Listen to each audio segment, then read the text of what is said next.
Hey there, and welcome to episode 20 of my survival game series. You're watching me play on the map Par 72, and I've tried to record this one about 5 times today. It's been difficult trying to find something to talk about.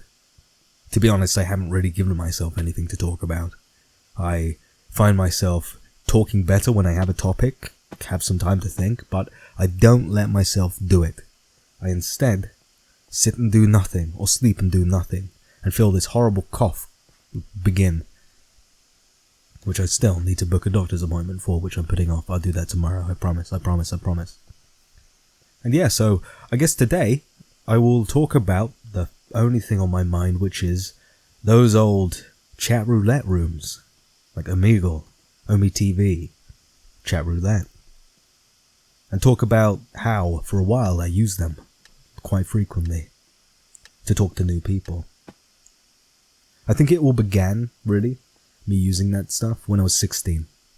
I had just moved to a new area, and despite that summer holiday, thinking in my head how I'd make all these new friends, be a completely new me, be excellent, be crazy, I didn't meet anyone. No one worthwhile that first year. And it was probably the worst year of my life, I'll be honest. Fortunately, the worst year of my life. Being like that is a win in my books. But yeah, I was incredibly lonely. And for a whole year, I didn't have any friends in person.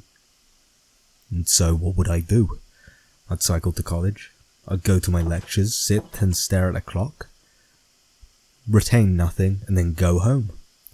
And then in the evenings, I'd hop on chat roulette or omegle, and I'd try and find people to talk to. I remember initially just doing the text one. I was too insecure to show my face at the time. I didn't have a webcam, I didn't have anything like that. But yeah, that's what I'd do. I'd sit and I'd stare at myself and I'd talk to whoever would listen. And yeah, it was a great way to practice speaking, but also a terrible way to socialize. At the time I had a lot of people I was online friends with, or thought I was, and God, looking back, I would stay in contact with so few of them, it's actually insane. I think maybe from pre-2016, when I was 16 years old, I stay in contact with maybe one person from that period of my life. It wasn't until 2017 that I met the people in my life who became the basis of important.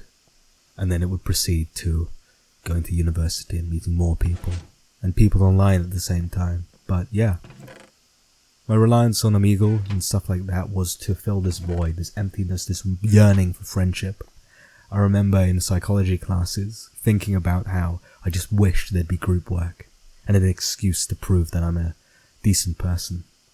I remember on the first days of each class I would be introduced to people and we'd chat for a bit.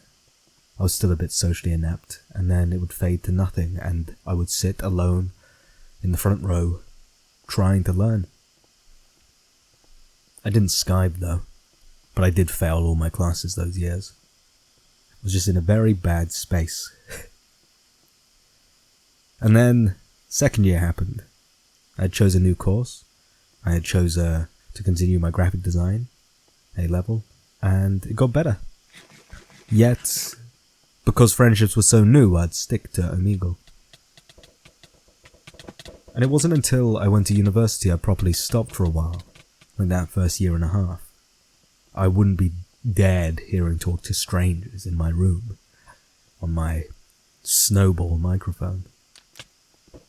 And so, yeah, that's where it stood still for a while. Until lockdown happened, and then I went back on there.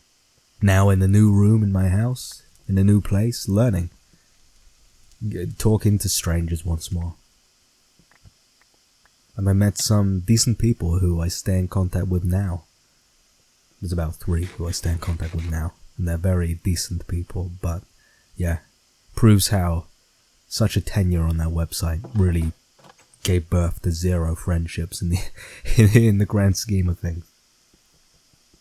And I feel a bit embarrassed by that. Anyway, the reason that it's on my mind now is because yesterday night I went on. and I started talking to strangers. Omegle's shut down because of all the pedophiles, but yeah. And oh, I hate it. It's such a terrible website. I can't believe I spent so much time on it, but I remember how much I really needed it at the time. I don't know. It makes me reminisce, and it makes me hope that the people who are going through similar things I did can meet those people and expand the ability to talk to those people, or talk to strangers or whatever. But I do think it's more of a negative than a positive. I mean, yeah, it's excellent that they've shut that shit down because, man, terrible. Ugh. Again, looking back, so many people on that website who were even talking to me in a groomy kind of way. Fortunately, I was less aware of what they were trying to do. To be honest, I hate to lie. I just realized that I spent far longer on there than I thought. When I started my new jobs after dropping out in like 2021, I went back on, and I met some people. I had a huge crush on a girl I met on there, and that lasted about 2 months before blowing up in my face. It's weird.